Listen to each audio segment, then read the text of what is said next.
Imagine this. You're 7 months pregnant, and the two people you trust most, your husband and your best friend, chain you to a truck and drag you across a highway. Why for money you didn't even know you had? What happened next will leave you speechless. A millionaire crashes his car to save her life. But that's just the beginning of this nightmare. Before we dive in, if you love true crime stories with shocking twists, smash that like button and subscribe because this case gets darker than you can imagine. Drop a comment if you've ever had someone betray your trust. And trust me, you'll want to hear how this ends. Let's get into it. The Tesla's dash cam captured everything. At 11:37 p.m. on Interstate 45, Garrett Walsh's autonomous vehicle registered an obstacle ahead. The artificial intelligence slowed from 70 miles per hour to 60. The headlights cut through the darkness, illuminating something impossible. A woman was being dragged behind a pickup truck. Garrett grabbed the wheel, overriding the autopilot. He didn't think. He didn't calculate the risk. He saw a human being shredded against asphalt, and he floored the accelerator. The Tesla hit the truck's rear quarter panel at 63 miles per hour. Metal screamed, glass exploded. The truck spun sideways, the chain snapping free. The woman's body tumbled across the shoulder like a broken doll. Garrett's airbag deployed, slamming his chest. His ears rang. Blood ran from his nose. But he kicked open the door and ran toward her. She lay motionless in the gravel. Her maternity dress was shredded, exposing raw flesh. Blood pooled beneath her, black in the moonlight. Her wrists were swollen and purple where the chain had bitten deep. "Stay with me." Garrett pressed 2 fingers to her neck. A pulse, faint, but there. "I've got you." Her eyes fluttered open. They were gray, glassy with shock. Her lips moved, forming words without sound. Then her hand pressed against her swollen belly, and Garrett understood. She was pregnant. 911, what's your emergency? The operator's voice crackled through his phone speaker. Interstate 45, mile marker 212. Woman dragged behind vehicle. Pregnant, critical condition. Garrett stripped off his jacket, covering her torn body. "Send everything you have." Behind him, the truck driver's door opened. A man stumbled out, bleeding from a cut on his forehead. He was in his 30s, muscular, wearing a construction company shirt. "You crazy son of a..." the man started. "You were dragging her." Garrett cut him off. His voice was ice. "I saw everything." A second vehicle pulled up, a Mercedes SUV. A woman climbed out. Perfect hair, designer clothes. She looked at the scene and her face went pale. But Garrett caught something else in her expression. Not shock, calculation. "Oh my God," the woman said, pulling out her phone. "Sloan tried to kill herself. Troy was trying to stop her." The pregnant woman on the ground made a sound, a broken sob. Her gray eyes found the other woman, and in them, Garrett saw something worse than physical pain. He saw betrayal. "She's lying," the pregnant woman whispered. Blood bubbled at her lips. "Sierra, she planned." Then her body convulsed. Her back arched. A dark stain spread across what remained of her dress. "The baby!" Garrett shouted into the phone. "The baby's coming!" Sirens wailed in the distance, but Garrett knew they were too far away. He looked down at the broken woman bleeding out on the highway, and he made a choice. He'd already saved her once tonight. He'd save her again. 72 hours earlier, the baby shower banner read, "Welcome Baby Maya" in pink cursive letters. Sloan Bridger stood in her small living room, surrounded by gifts wrapped in pastel paper, and tried to smile. "Open mine next." Sierra Quinn thrust a large box forward. Her best friend since college. Her maid of honor 3 years ago. The woman who'd held her hand through every ultrasound appointment. Sloan tore the paper carefully, revealing a designer diaper bag worth more than her monthly grocery budget. "Sierra, this is too much." "Nothing's too much for my godchild." Sierra squeezed her hand. "Besides, you deserve something nice. God knows Troy hasn't been exactly present lately." The other women at the party exchanged glances. Everyone knew Troy Mercer had been out of work for 6 months. Everyone pretended not to notice the overdue bills stacked on the kitchen counter. "He's looking for the right opportunity," Sloan said automatically. The lie tasted bitter. After the guests left, Sloan sat among the wrapping paper and unopened boxes. Her phone buzzed. A message from the estate attorney handling her mother's phone. Mrs. Mercer, please call me regarding your inheritance. Time-sensitive matter. Final distribution next month. Sloane's heart skipped. Her mother had died 9 months ago, right before she'd gotten pregnant. The lawyer had mentioned an estate, but Sloane had been too grief-stricken to ask details. She dialed the number. The conversation lasted 10 minutes. When she hung up, her hands were shaking. $2.3 million, her mother's life insurance, retirement accounts, and the sale of the family home, distributed to Sloane as the sole heir, available for transfer in 30 days. Everything okay? Troy stood in the doorway. She hadn't heard him come home. My mom's estate, Sloane said. It's a lot of money, Troy. Enough to pay off your debts. Enough to start over. She expected relief, maybe joy. Instead, Troy's expression hardened. His jaw clenched. His eyes went cold in a way she'd never seen before. How much? 2.3 million. He stared at her for a long moment. Then he pulled out his phone and typed something. A text message.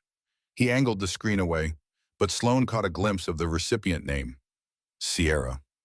I need some air, Troy said, and left without another word. Sloane sat alone in the dark, surrounded by baby gifts, and felt the first cold whisper of fear. 2 days after the baby shower, Sloane woke to an empty bed. The sheets beside her were cold. Troy hadn't come home. She found him at 7 a.m., passed out on the couch, reeking of whiskey and cigarette smoke. His phone lay beside him, screen still lit. A text conversation with someone saved as Quinn Construction. But Sierra's last name was Quinn. Sloane's finger hovered over the phone. She'd never been the type to snoop. Trust was everything in a marriage. But her hand moved anyway. Opening the messages, the text went back 8 months. Sierra, he doesn't deserve you. Troy, she's driving me crazy with this baby stuff. Sierra, you know what you need to do. Troy, not yet. Wait until after the inheritance clears. Sloane's vision blurred. Her breath came in short gasps. The phone slipped from her numb fingers. You're awake. Troy's voice made her jump. He stood in the doorway, eyes bloodshot, face hard. You're sleeping with Sierra. It wasn't a question. So what? No denial, no apology. You trapped me with this pregnancy. You think I wanted to be a father, to be stuck in this dead-end life. I didn't trap you. We talked about starting a family. You talked. Troy stepped closer. I went along with it because that's what husbands do.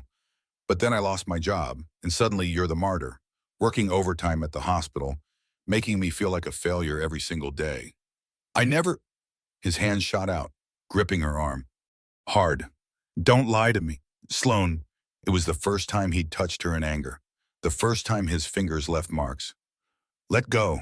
Her voice shook. Or what? But he released her, leaving red fingerprints on her skin. This inheritance changes everything. That money's half mine. We live in Texas, community property state. But that's my mother's estate, Troy. Separate property. You have no legal claim. His face twisted. We'll see about that. He grabbed his keys and left. The door slammed so hard a picture frame fell from the wall, glass shattering across the floor. Sloane sank to the ground, arms wrapped around her pregnant belly. Baby Maya kicked, a flutter that normally brought joy. Now it felt like a warning. She called Sierra. Voicemail. She called again and again. Finally, on the fourth try, Sierra answered. Sloane, what's wrong? Are you sleeping with my husband? Silence, then a sigh. Who told you that? I saw the text. Sierra, 8 months. You've been lying to my face for 8 months. Honey, listen. Don't call me honey. Sloane's voice broke. You're supposed to be my best friend. You planned my baby shower 2 days ago. You're going to be Maya's godmother. I know this is hard to hear, but Troy and I, we have something real. What you two have is obligation, duty. He was going to leave you anyway. I just helped him see that sooner. Helped him see, Sloane's laugh was bitter. You manipulated him. You saw a vulnerable man, and I saw a man trapped in a loveless marriage with a woman who uses pregnancy as a weapon. Don't play victim. Sloane, you've always been good at that. The words hit like physical blows. This wasn't her best friend. This was a stranger wearing Sierra's face. Stay away from me, Sloane whispered. Stay away from my family. Your family, Sierra's voice turned cold. Troy's already mine. And soon that inheritance will be too. You can't stop what's coming. Sloane, you never could. The line went dead. Sloane sat on the floor of her apartment, surrounded by broken glass, and felt her world collapse, but she was a nurse. She'd seen worse traumas than this. She'd survived her mother's death, her father's abandonment. She'd survived this too. She picked up the phone and called a divorce attorney. It was the smartest decision she'd ever make, and the one that would nearly kill her. The text from Troy came at 9 p.m. Meet me at the rest stop on Route 67. We need to talk. Just us, please. Sloane stared at the message. Every instinct screamed danger, but a smaller voice whispered hope. Maybe he'd come to his senses. Maybe he wanted to fix things. She replied, okay, 10 p.m. At 9:45, her doorbell rang. Sierra stood on the porch, car keys in hand. I'll drive you, Sierra said. I know you're scared to go alone. How did you? Troy called me, asked me to make sure you got there safely. I know things are complicated between us, Sloane by him, but I still care about you. Let me help. It made sense. Or maybe Sloane was just desperate to believe her best friend wasn't completely lost. She grabbed her jacket and followed Sierra to the Mercedes. The drive took 30 minutes. They didn't speak. Sierra's hands were steady on the wheel, her face unreadable in the dashboard lights. Country music played softly on the radio. The rest stop appeared in the darkness, empty except for Troy's pickup truck and two motorcycles. Three men stood beside Troy, large men with hard faces and tattooed arms. Who are they? Sloane asked. Just wait here. Sierra parked but didn't turn off the engine. Troy approached the Mercedes. He opened Sloane's door, and his face was stone. Get out. Troy, who are those men? People I owe money to. $200,000. Gambling debts. Sloane's blood went cold. 200,000, Troy, that's why I need your inheritance. All of it. It's 2.3 million and you owe them less than 10%. We can pay them and still. I don't want to pay them. Troy grabbed her arm, pulling her from the car. I want the whole amount. Sierra and I are starting a new life. We need that money. Understanding crashed over her like ice water. You're going to kill me. You're going to have an accident. His grip tightened. A suicidal pregnant woman, depressed over her failing marriage. It's tragic, really. No one will believe that. They will when Sierra testifies that you'd been talking about ending it all. When your search history shows you researching suicide methods. When the suicide note on your laptop is found. He smiled. Sierra's very thorough. Sierra stepped out of the Mercedes, phone in hand, recording. Please, Sloane begged. Please, Sierra, you know me. We've been friends for 10 years. You held my hand when my mom died. I was waiting, Sierra interrupted. Waiting for the right moment. Your mom's death was convenient timing, got you vulnerable, made it easier to position myself as irreplaceable. Troy was easy to seduce. Men like him always are. She stepped closer. You've always had everything handed to you, so Sloane, rich parents, good looks. That nursing job you barely had to try for. While I worked 3 jobs through college, while I clawed my way into real estate, you don't deserve that inheritance. I do. One of the tattooed men approached, carrying a heavy chain, the kind used to tow vehicles. Wait, Sloane gasped. The baby. Whatever you do to me, please. The baby. The baby dies with you, Troy said flatly. Can't have loose ends. He dragged her toward the truck. She fought, kicking, screaming, but he was stronger. He'd always been stronger. The chain wrapped around her wrists, cold steel biting into skin. He looped it twice, 3 times, then attached it to the trailer hitch. Troy, please, I'm begging you. You trapped me, he said, his face close to hers. You got pregnant on purpose. You wanted to ruin my life. Well, guess what? You failed. He climbed into the truck. The engine roared to life. Sloane's mind went blank with terror. This couldn't be happening. This was a nightmare.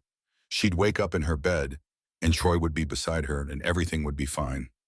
The truck rolled forward. The chain went taut. Sloane's arms nearly tore from their sockets. She screamed, a sound that ripped from her throat like shattered glass. The gravel tore into her knees, her elbows. Kin shredded. Blood flowed hot and fast. The truck picked up speed. She was dragged across the parking lot, then onto the highway shoulder. The asphalt was worse than the gravel. It burned and scraped, grinding away layers of flesh. She couldn't breathe, couldn't think, could only feel pain. Endless waves of pain. Inside her belly, baby Maya kicked. Once, twice, then stopped. No, Sloane sobbed. No, please, not my baby. Headlights appeared behind them, growing brighter, closer. Then the world exploded in a crash of metal and breaking glass. Garrett's chest burned from the airbag impact, but adrenaline overrode the pain. He knelt beside the broken woman, checking her pulse again. Still there. Barely. Ma'am, can you hear me? Help is coming. Her eyes opened, focusing on him with difficulty. Baby, she whispered through bloody lips. Save, baby.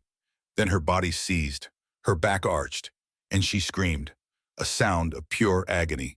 Blood soaked through Garrett's jacket, dark and fast. The 911 operator is still on the line, Garrett said into his phone. The baby's coming now. What do I do? Sir, how far along is she? I don't know, and her belly's large. 7, 8 months maybe. Keep her warm. Don't move her unless absolutely necessary. Paramedics are 3 minutes out. 3 minutes? A lifetime. The woman's hand found Garrett's, gripping with surprising strength. If I don't make it, tell her. Tell Maya I loved her. You're going to tell her yourself. Garrett squeezed back. I'm Garrett. What's your name? Sloane Bridger. Behind them, sirens wailed. Red and blue lights painted the scene. Police cars arrived first, then 2 ambulances screaming up the shoulder. A paramedic dropped beside them, medical bag already open. Sir, step back. Ma'am, I'm Beth. I'm going to help you. The baby stopped moving. Sloane gasped. Please, the baby. Beth pressed a stethoscope to Sloane's belly, face grim. Fetal heart rates dropping. We need to move now.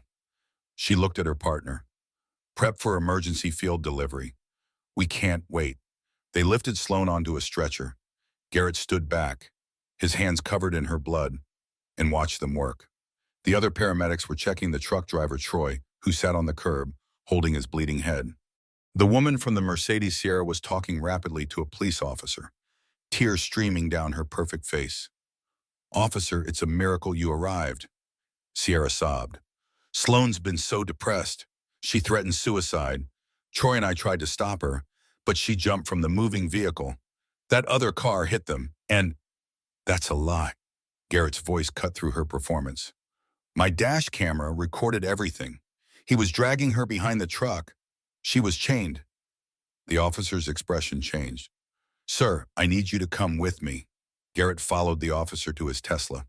The dash cam footage was clear, undeniable. The chain, the dragging, Sierra standing and recording on her phone. Jesus Christ, the officer muttered. He keyed his radio. Dispatch, we need Detective Rowan out here. Now, this is attempted murder. In the ambulance, Sloane's world had narrowed to a single point of focus, staying conscious. The paramedics had cut away what remained of her dress. An oxygen mask covered her face. Hands pressed on her belly, checking, monitoring. She's dilating, one paramedic said. The trauma's triggered early labor. We're 2 minutes from County General, the driver called back. Can she make it? Beth looked at Sloane, then at the monitors. We have no choice. Baby's in distress. This happens now or not at all. They converted the ambulance into a delivery room. Sloane barely felt the contractions through the other pain. Her body was broken, shredded, barely functioning. But some primal part of her knew what to do.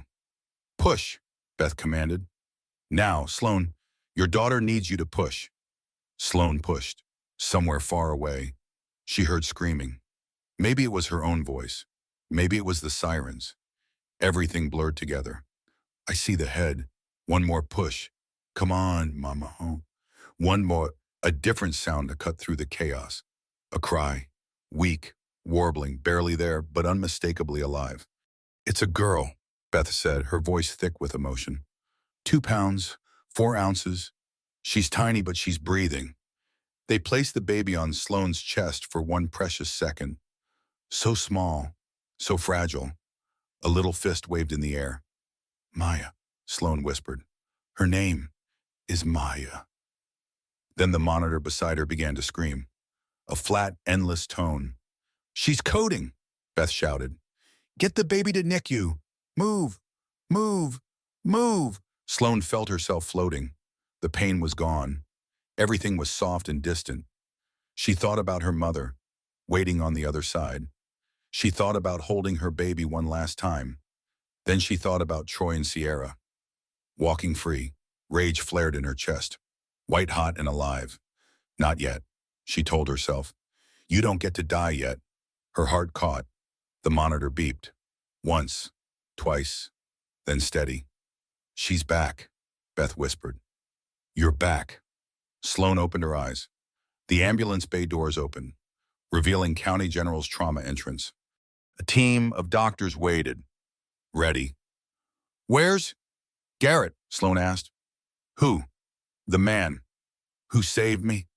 He's giving a statement to police. But he'll find you, I promise. They rushed her inside. The last thing Sloane saw before the anesthesia took her was the night sky through the ambulance doors. Stars scattered across black velvet. She'd seen that same sky as she was dragged. But now, looking up from a stretcher instead of the ground, it looked different. It looked like hope. Sloane woke in the ICU 3 days later. Her body was a map of pain bandages, covered most of her skin. Tubes ran from her arms, and every breath felt like swallowing glass. But she was alive. You're awake. A woman in a rumpled suit sat beside her, said mid-40s, tired eyes, detective's badge clipped to her belt. I'm Detective Lisa Rowan. I've been waiting to talk to you. My baby.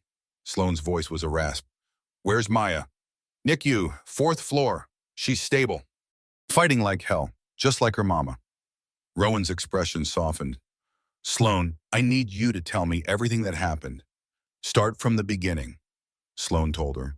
The inheritance, the affair, the rest stop, the chain, every brutal detail. When she finished, Rowan nodded slowly. Troy Mercer and Sierra Quinn were arrested at the scene. They're claiming you tried to commit suicide, that they were trying to stop you. But we have the dash camera footage from Garrett Walsh's vehicle. It contradicts their entire story. Then they'll go to prison. Relief flooded through Sloane.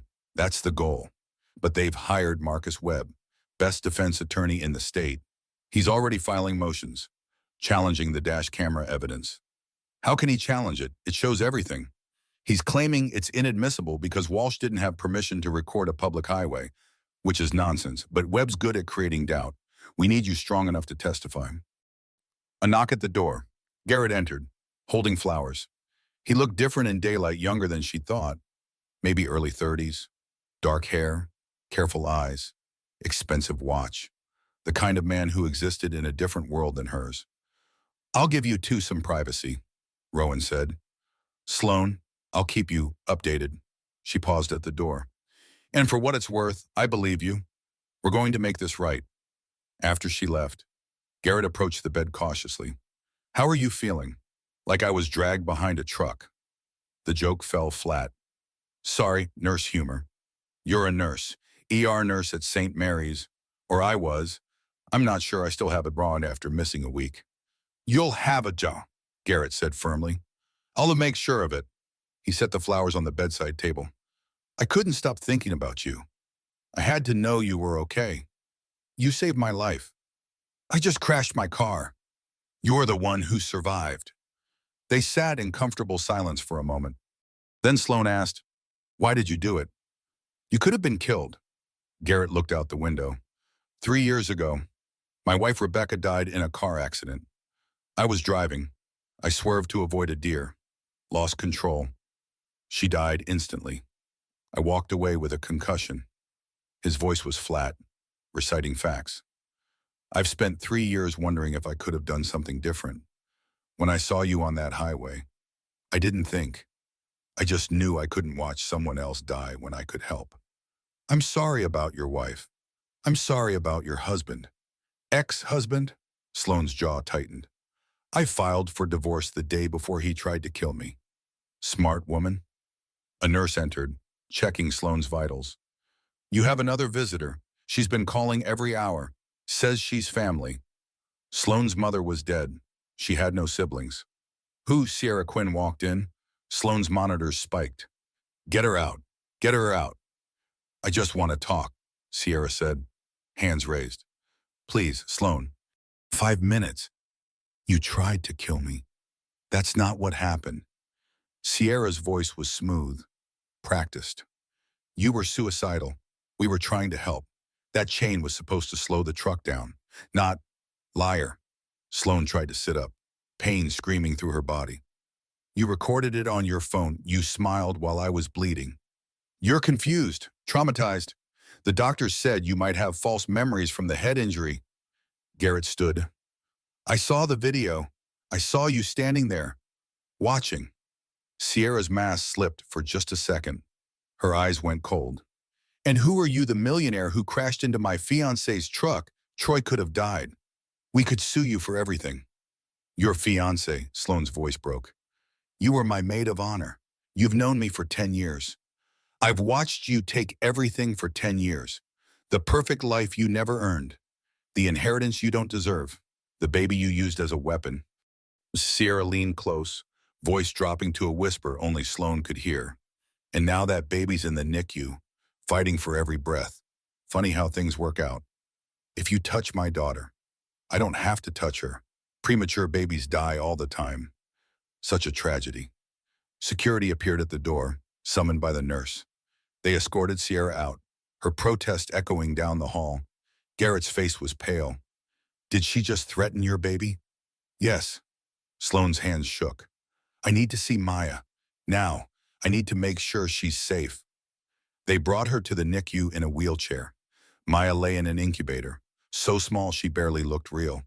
Tubes and wires covered her tiny body, but her chest rose and fell steadily.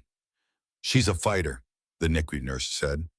Strongest preemie I've seen all year. Sloane pressed her hand against the incubator's plastic wall. I'm here, baby girl. Mama's here. That's when her phone buzzed. A text from an unknown number.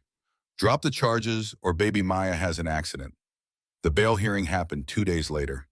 Sloane watched via video link from her hospital bed, too injured to attend in person. Marcus Webb stood before the judge, confident and polished. Your Honor, my clients are not flight risks. They're pillars of the community. Mr. Mercer has family here. Ms. Quinn runs a successful business. They deserve the presumption of innocence. They tried to murder a pregnant woman, the prosecutor argued. We have video evidence. Disputed evidence, Webb countered. We have expert testimony that the dash camera footage has been altered. We have witnesses who will testify that Mrs. Mercer was suicidal. We have her own search history showing she researched methods of self-harm. Sloane's blood went cold. That's not possible. I never, but the judge was already speaking. Bail is set at $500,000 each. Within an hour, Sierra's parents posted her bail. By evening, Troy's mother had done the same. They were free. Detective Rowan called Sloane that night. I'm sorry, we're building a case, but Webb is good. He's creating reasonable doubt. They're going to come after Maya. I've posted an officer outside the NICU. No one gets near your daughter without authorization. But Sloane couldn't sleep. Every sound in the hospital made her jump. Every footstep in the hall could be Troy. Every shadow could be Sierra. Garrett arrived the next morning with coffee and a grim expression. I hired private security for the NICU, 2 guards, 24/7, and I talked to my lawyer friend, Natalie Ford. She's one of the best defense attorneys in the state. She's willing to help. I can't afford. You're not paying. Consider it done. Why are you doing this? Sloane asked. You don't even know me. Garrett sat down, his careful mask slipping. Because when Rebecca died, I was helpless. I couldn't fix it. I couldn't change it. But this I can help with. Let me help. Sloane, please. She wanted to argue, wanted to maintain her independence. But she was broken, terrified and alone. Okay, she whispered, I do. Thank you. That night, Sierra held a press conference, though, standing outside the courthouse. tears streaming down her face. She told the world her story, how Sloan had been depressed for months, how she'd threatened suicide multiple times, how Sierra had tried desperately to help her best friend, only to be accused of attempted murder. "I love Sloan," Sierra sobbed into the cameras. "But she's sick. She needs help. Not a courtroom. I'm praying for her recovery." The video went viral. Within hours, hashtag Pray for Sloan was trending. But beneath it, a darker hashtag emerged. Hashtag Sloan lied. Internet detectives found photos of Sloan and Garrett at the hospital. Someone photoshopped them to look intimate. Rumors spread of an affair, of a conspiracy to frame Troy and take the inheritance. By morning, Sloan's name was toxic, and Sierra Quinn was a victim. The death threats started on day 3. Sloan's phone buzzed constantly with messages from strangers. "Baby killer. Lying whore. Hope you die." The hospital had to change her room number twice. Security screened all visitors, but the damage was done. The court of public opinion had spoken, and Sloan was guilty. Garrett's company stock dropped 18%. Shareholders questioned his judgment. Business partners distanced themselves. But he kept showing up at the hospital every day, bringing coffee and encouragement. "Don't read the comments," he'd say. "None of that matters. The truth will come out." But Sloan wasn't sure anymore. Detective Rowan worked around the clock, building the case. But every piece of evidence seemed tainted. The dash camera video was disputed. The chain had Troy's fingerprints, but Webb argued he'd been trying to free Sloan, not restrain her. Even Sloan's injuries could be explained away as self-inflicted or accidental. Then the envelope arrived. Plain white paper, no return address. Inside, a single photograph of baby Maya in her incubator. On the back, written in block letters, "Drop charges or accidents happen." Sloan showed it to Rowan immediately. "We'll trace it," the detective said. "Check for prints, DNA. Security cameras might have caught who delivered it." But that night, reviewing the hospital's security footage, they found something worse. Sierra had been in the building. She'd walked right past the NICU, wearing a nurse's uniform, face partially obscured by a surgical mask. She'd loitered near the entrance for 10 minutes before leaving. "She was casing it," Rowan said grimly. "Planning her next move." "Can you arrest her for that?" "For walking in a hospital, no, but I can increase security." The next blow came from an unexpected direction. Troy filed for emergency custody of baby Maya. "He has no rights," Sloan told Natalie Ford, the lawyer Garrett had hired. "He tried to kill you." "He's claiming parental rights as the biological father," Natalie explained. "And he's arguing that you're mentally unstable, that you abandoned the baby at the scene, that you're a danger to yourself and others. That's insane. It's legal strategy. Webb is throwing everything at the wall to see what sticks. We have a hearing in 3 days." The custody hearing was a nightmare. Marcus Webb presented a parade of witnesses who claimed Sloan had been unstable for months. A former co-worker who said she'd snapped at patients, a neighbor who'd heard her crying late at night, a therapist Sloan had never met who presented fake medical records. "Mrs. Mercer has untreated depression," the therapist testified. "She refused medication. She became fixated on suicide." "I've never met this woman," Sloan whispered to Natalie. "I know. Webb paid her. But we have to prove it. And that takes time." Troy took the stand, playing the concerned father. "I just want what's best for my daughter. Sloan needs help. Professional help. I'm willing to take temporary custody until she's stable." Sloan's turn to testify was worse. Webb tore into her, questioning every decision, every emotion, every moment of the attack. "Mrs. Mercer, isn't it true you researched suicide methods the week before the incident?" "No, I never found. I have your browser history." He presented a laptop. "Your device, your searches." Sloan stared at the screen. The searches were there. How to end pregnancy. Painless ways to die. Suicide statistics. "I didn't type those. It's your laptop, your password, your fingerprints on the keyboard. Are you suggesting someone else used it?" "Yes, Sierra had access to my apartment." "She must have, or you're making accusations because you can't accept responsibility for your actions." When the cross-examination ended, Sloan was shaking. The judge looked at her with something that might have been pity. "I'm granting temporary supervised visitation rights to Mr. Mercer." The judge ruled, Mrs. Mercer will undergo psychiatric evaluation. We'll reconvene in 30 days. Troy would see Maya. The man who tried to kill them both would hold their daughter. Sloane's scream echoed through the courtroom. That night, back in her hospital room, she stared at the bottle of pain medication on her bedside table. 40 pills. More than enough. It would be so easy. Just swallow them. Let the pain stop. Let the fight end. Her hand reached for the bottle. Then the door opened. Garrett stood there, holding takeout bags and a determined expression. I brought Chinese food, and I'm not leaving until you eat something. I can't do this anymore, Sloane whispered. They're winning. They're taking everything. They haven't won yet. Garrett set down the food and sat beside her. Wow. I've been doing research. Webb's career is built on intimidation and manufactured evidence, but he's made mistakes before. We just have to find them. Even if we do, the damage is done. I'll never get my life back. Then we'll build a new one. His hand found hers. You're not alone in this, Sloane. I'm not going anywhere. Why? The question tore from her throat. Why do you care so much? Garrett was quiet for a long moment. Because watching you fight reminds me that I'm still alive. After Rebecca died, I was just existing, going through motions, building companies, making money, but feeling nothing. Then I saw you on that highway, and something woke up. Purpose. Meaning. I'm not letting Troy and Sierra take that away from either of us. Sloane looked at the pills, then back at Garrett. She picked up the bottle and handed it to him. Get rid of these. I'm not giving them the satisfaction. He smiled, really smiled, for the first time. That's my girl. But at 2 a.m., Sloane's phone buzzed with an alert. Someone had tried to enter the NICU. The security guard had stopped them, but not before they'd gotten close to Maya's incubator. The security footage showed a figure in scrubs, face covered, but the walk was familiar.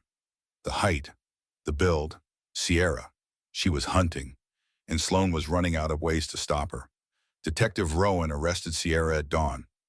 Breaking and entering, trespassing, violating a restraining order. Rowan rattled off the charges. You're done, Quinn. But Sierra just smiled from behind the interrogation table. I have an alibi. I was home all night. My doorbell camera will prove it. And it did. The footage showed Sierra entering her condo at 9 p.m. and not leaving until 6 a.m. Someone's helping her, Rowan told Sloane later. She couldn't have been in two places at once. The answer came from an unexpected source. Garrett hired a private investigator named Miles Quinn. The man came highly recommended. Former FBI. Excellent track record. He agreed to dig into Sierra and Troy's finances, looking for evidence of premeditation. What he found was damning. Sierra had taken out a $2 million life insurance policy on Sloane 6 months earlier. Troy had gambling debts totaling exactly $2.3 million, the same amount as Sloane's inheritance. And there were bank transfers between Sierra and Troy's accounts dating back 8 months. This proves conspiracy, Natalie said when Miles presented the evidence. They planned this from the beginning. But there was a problem. Miles Quinn was Sierra's brother. I didn't know them, Miles said, his face pale. I swear to God, I didn't know she was involved until I started digging. When I saw her name in the files, I almost walked away. But then I kept reading, and I realized what she'd done. He looked at Sloane. My sister is a monster, and I'm going to help you stop her. Sloane wanted to believe him, but trust was a luxury she couldn't afford. Then the next blow fell. Someone had planted $50,000 in Sloane's bank account. An anonymous transfer, untraceable. The police were notified by an anonymous tip. Detective Rowan showed Sloane the transaction records. Someone wants it to look like you hired a hitman, like this was all staged for insurance money. That's insane. Why would I hire someone to drag me behind a truck and almost kill my baby? Webb's going to argue you panicked, that the plan went wrong, that you're covering your tracks. New charges were filed against Sloane insurance fraud, conspiracy, child endangerment. They arrested her from her hospital bed. The perp walk was televised. Sloane, still bandaged, still weak, being let out in handcuffs. The cameras caught every moment. The shame, the tears, the defeat. That night, the hashtag #SloaneBridger is guilty trended worldwide. Garrett posted bail immediately, but the damage was catastrophic. Child Protective Services took emergency custody of baby Maya. She was placed in foster care pending a full investigation. Sloan collapsed in Garrett's living room, where she'd been staying since leaving the hospital. She couldn't go home, and reporters camped outside her apartment. She couldn't work. The hospital had placed her on indefinite leave. She couldn't see her daughter. She had nothing left to lose. "I want to fight back," she told Garrett. "No more playing defense. We go after them." "How?" Miles said he found financial records. "But there has to be more. Sierra's too careful to leave obvious evidence. We need to find what she's hiding." Garrett nodded slowly. "I know some people, tech people, the kind who can access things that maybe shouldn't be accessed." "Is that legal? Does it matter?" Sloan thought about Maya in foster care, about Troy walking free, about Sierra's smile on television. "No," she said. "It doesn't." They worked through the night. Garrett's tech contacts hacked Sierra's cloud storage, finding deleted files, emails discussing the life insurance policy, text messages with Troy planning the attack, and something else, a video file labeled Insurance National. Sloan clicked play. The footage showed Sierra and Troy arguing in her condo, date stamped 3 days before the attack. "You said you'd take care of her," Troy shouted. "Clean, simple. We get the money and disappear." Sierra's voice was ice. "I told you to make it look like an accident, but you couldn't even handle that. So what do we do now? We follow the plan, drag her, make sure there are witnesses, then blame it on her mental state. I've already planted the search history, already talked to a therapist who will testify for the right price. And the baby premature probably won't survive anyway. If it does, we'll deal with it later." The video ended. "She recorded her own confession," Garrett whispered. "Why would she do that?" "Leverage," Sloan realized. "Against Troy. If he ever tried to turn on her, she'd have proof he was involved too. Mutually assured destruction.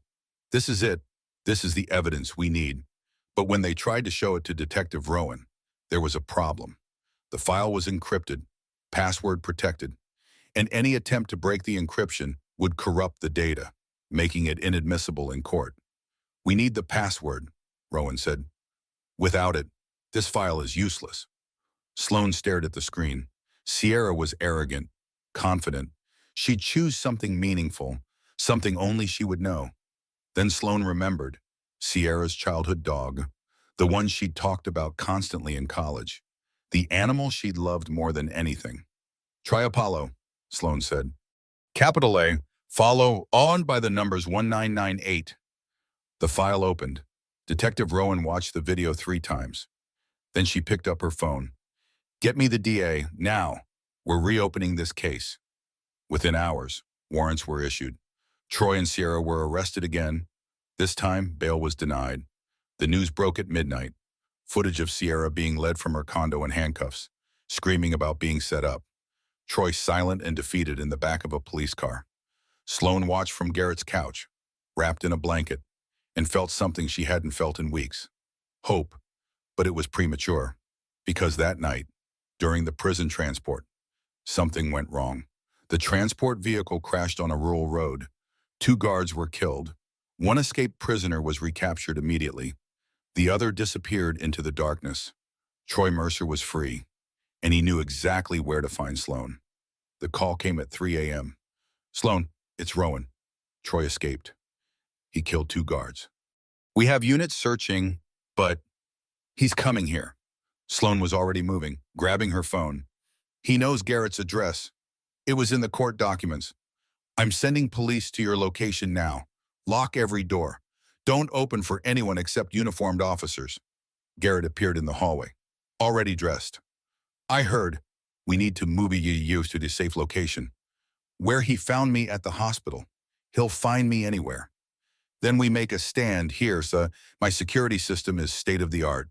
Cameras on every entrance. Reinforced doors, panic room in the basement." But even as he spoke, the lights flickered. Once, twice, then went out completely. "Backup generator should kick in," Garrett said. "Unless the generator didn't start." "He's here," Sloan whispered. "He cut the power." In the darkness, Garrett's hand found hers. "Stay close to me.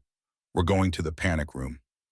They moved through the house, guided by the glow of their phones. Every shadow seemed alive. Every creak of the floorboards could be footsteps. They were halfway to the basement stairs when glass shattered upstairs. Troy's voice echoed through the house, slurred and rage-filled. "Sloan, I know you're here. You ruined my life. Everything was perfect until you inherited that money. You made me do this." "Keep moving," Garrett whispered. They reached the basement door. It was locked. Garrett fumbled for the key. Above them, footsteps. Heavy, deliberate. Troy was searching room by room. The key turned. The door opened. They slipped through, closing it silently behind them. The panic room was small but well-stocked. Water, food, a phone line that bypassed the main system. Garrett called 911 while Sloan watched the security monitor. Troy appeared on camera, moving through the ground floor. He held something. A gun. "Police are 10 minutes out," Garrett said. "We just have to wait." But Troy wasn't searching randomly. He was heading straight for the basement door. "He knows where we are," Sloan realized. "Someone told him about the panic room." The door handle rattled. Troy's voice came through, eerily calm now. "I can hear you breathing. Sloan, you always were a loud breather. Used to drive me crazy at night." "Go away, Troy." Sloan's voice shook. "It's over. It's over when I say it's over. You were got up posted down. That was the plan. Sierra promised me once you were gone, we'd have everything, the money, the freedom. But you survived. You always survive. Even when I dragged you behind that truck, even when the baby should have died, you both lived. Like cockroaches. The police are coming. I'll be gone before they arrive. I learned a few things in prison. How to disappear, how to start over. But first I need to finish what I started." A sound, grinding, scraping. He was drilling through the lock. "There's a gun in the safe," Garrett whispered, pointing. "Code is Rebecca's birthday, 315987. And Sloane's hands shook as she opened the safe. Inside, a 9mm handgun. She'd never fired a gun in her life. "Point and squeeze," Garrett said. "Center mass, don't hesitate." The lock broke, Mano. The panic room door swung open. Troy stood silhouetted in the doorway, gun raised. In the dim emergency lighting, he looked like a stranger. The man she'd married was gone. This was something else, something hollow and broken. "Put down the gun, Troy," Garrett said, stepping in front of Sloan. "Move, Walsh. This doesn't concern you. It concerned me when I watched you drag a pregnant woman behind your truck. She was supposed to die quickly. Sierra said the chain would snap her neck, but you had to play hero. You ruined everything." "No," Sloan said, stepping around Garrett. "You ruined everything. I loved you. I gave you everything I had, and you threw it away for money. Don't act innocent. You were going to leave me. You were going to take that inheritance and disappear. I was going to use it to pay your debts, to save our marriage, but you'd already decided I was expendable." Troy's hand trembled. The gun wavered. "You made me this way. You and your perfect life. Your perfect mother who left you millions. While I had nothing. Do you know what it's like to have nothing?" "I know what it's like to lose everything," Sloan said quietly. "You taught me that." For a moment, she saw something in his eyes. Regret, maybe, or just exhaustion. Then the moment passed. His finger tightened on the trigger. The basement window exploded inward. A figure crashed through, tackling Troy. The gun fired, bullet punching through drywall.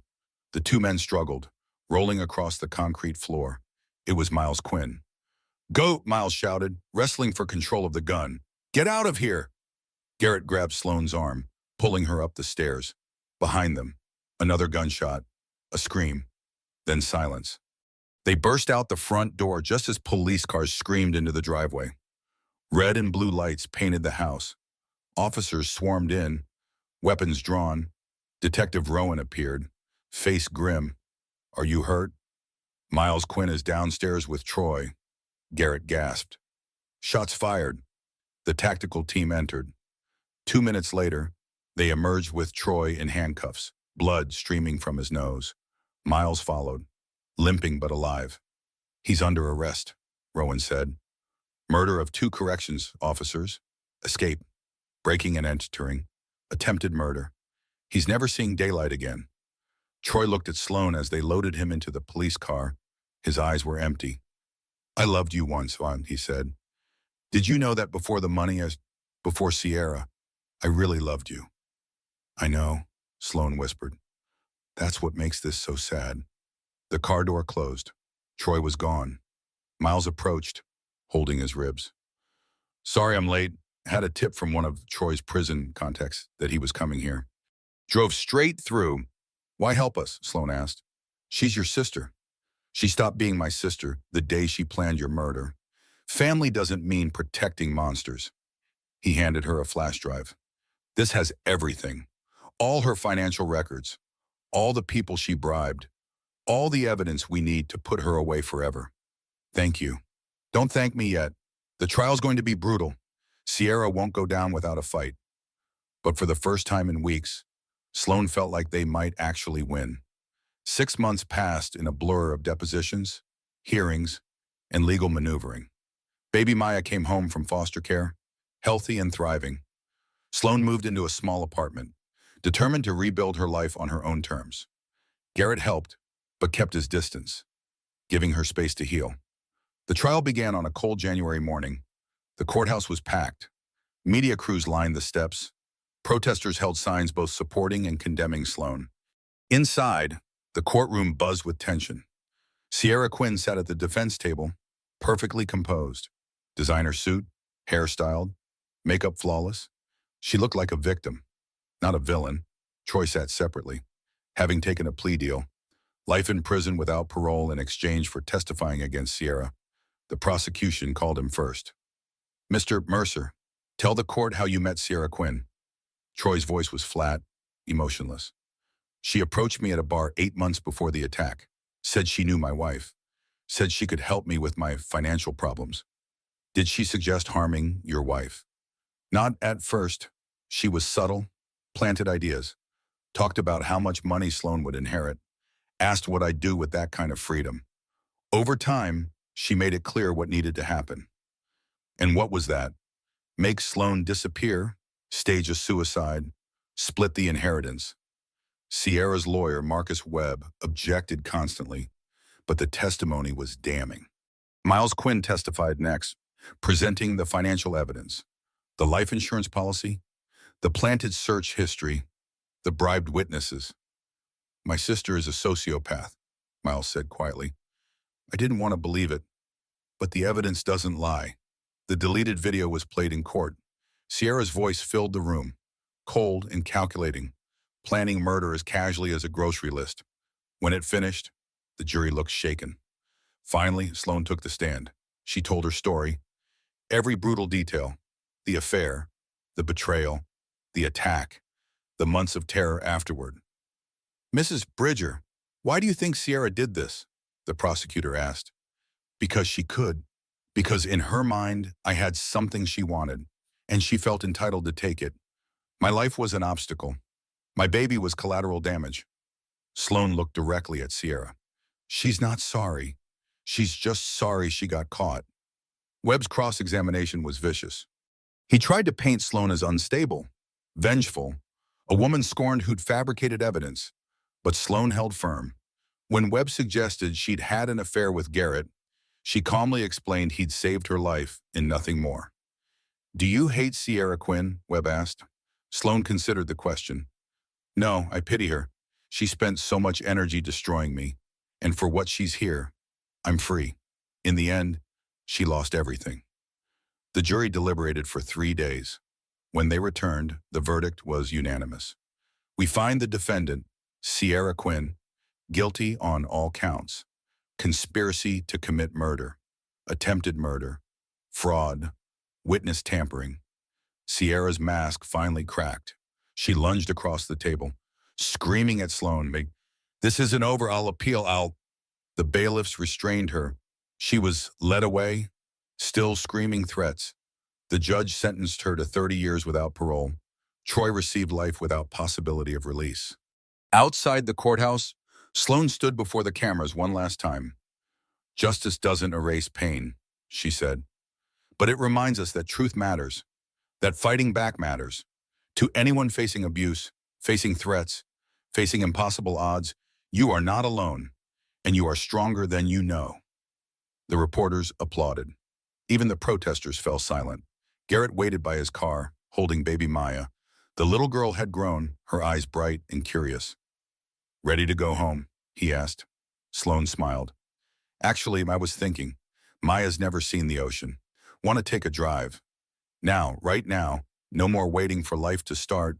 Let's just live." Garrett grinned. "I'll drive to them."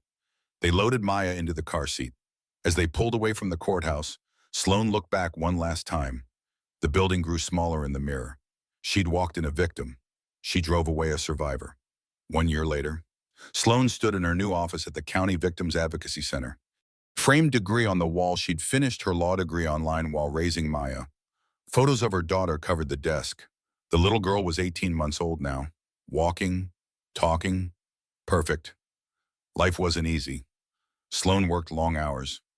Money was tight. She still had nightmares about the drag, still flinched when she heard chains rattle. But she was alive, fighting, building something meaningful from the ashes. Her relationship with Garrett had evolved slowly. They'd taken it carefully, mindful of the trauma, of Maya, of the media attention that still occasionally flared. But love had found them anyway, quiet and steady. Lunch, Garrett appeared in her doorway, holding takeout bags. "Can't, client meeting in 10 minutes. She smiled apologetically. "Rain check. Tomorrow, I'm holding you to it." He kissed her forehead. "Maya's at daycare until 5. I'll pick her up." "You're the best." "I know." After he left, Sloan opened her email. A message from the prison's victim notification system. "Quinn, Sierra has sent you correspondence. It will arrive via postal mail pending security clearance." Sloan's stomach tightened. She'd hoped she'd heard the last from Sierra. The letter arrived 3 days later. Plain envelope, prison postmark. Inside, neat handwriting on lined paper. "Dear Sloan, congratulations on your new career. I've been following your success from in here, the advocacy work, the speaking engagements, the happy photos with Garrett and Maya. You've built quite the inspiring story. But I've been thinking about something these past months, about timing, about coincidences that aren't really coincidences.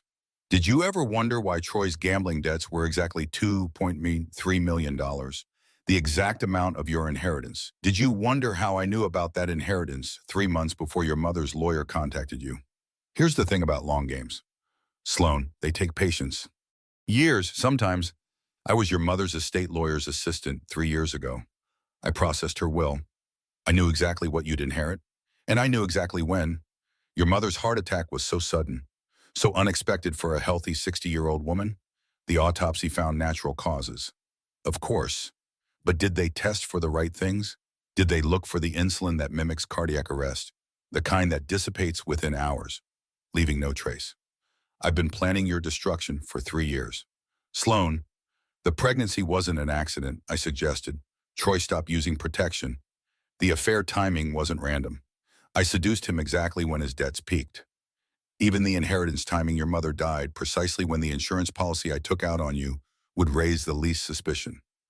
Every step was calculated, every move planned. And here's the beautiful part. You'll never prove it. The statute of limitations on your mother's death has passed. Any investigation would be inconclusive. I've already won that game. So enjoy your happy ending, your career, your daughter, your millionaire boyfriend, but know that every good thing you have, I gave you by removing your mother, by forcing you to fight, by making you strong. You owe me everything. See you in 29 years. Sierra, the letter slipped from Sloan's hands. Her mother, Sierra had killed her mother. She grabbed her phone, fingers shaking, and called Detective Rowan. I need to reopen a case. My mother's death. I think Sierra murdered her. Sloan, slow down. Tell me everything. She did. The letter. The implications. The horrifying possibility that Sierra had orchestrated everything from the beginning.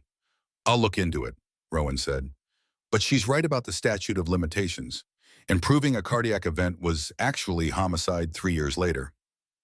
It's nearly impossible. So she gets away with it.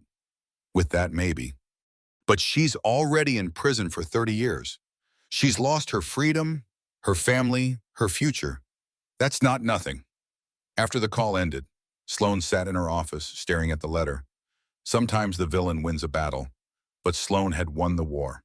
That evening, she drove to the cemetery where her mother was buried, placed flowers on the grave. "I don't know if she's telling the truth," Sloane said to the headstone, "but if she did this to you, if she took you from me to start her sick game, I want you to know it didn't work. I survived. Maya's thriving, and Sierra's rotting in a cell." The wind rustled through the trees. A bird sang somewhere nearby. "I miss you, Mom, every day. But I'm okay. We're okay." She stood there until the sun set, then drove home. Garrett and Maya were waiting. They'd made spaghetti, and Maya's face was covered in sauce.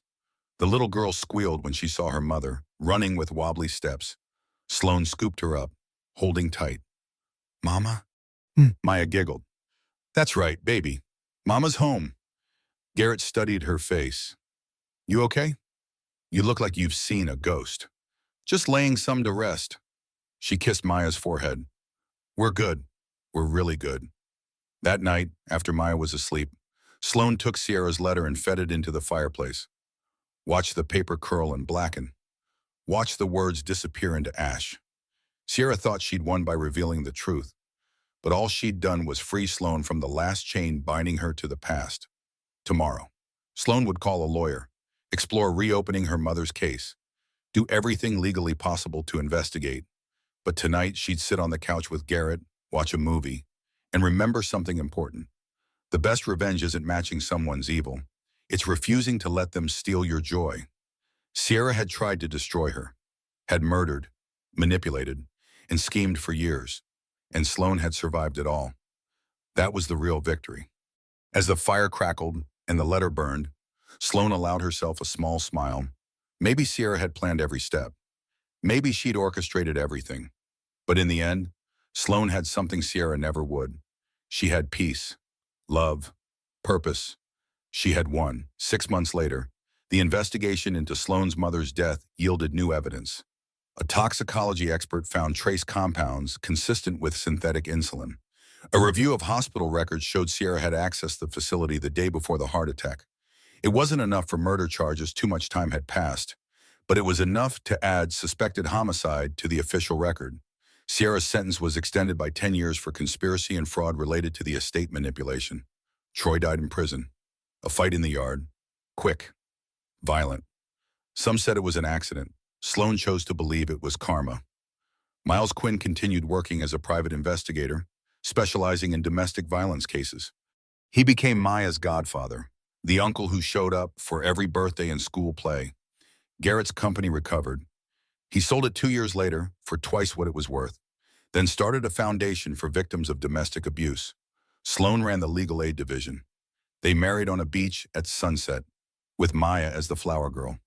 And sometimes, late at night, Sloane would dream about the highway, about chains and gravel and darkness.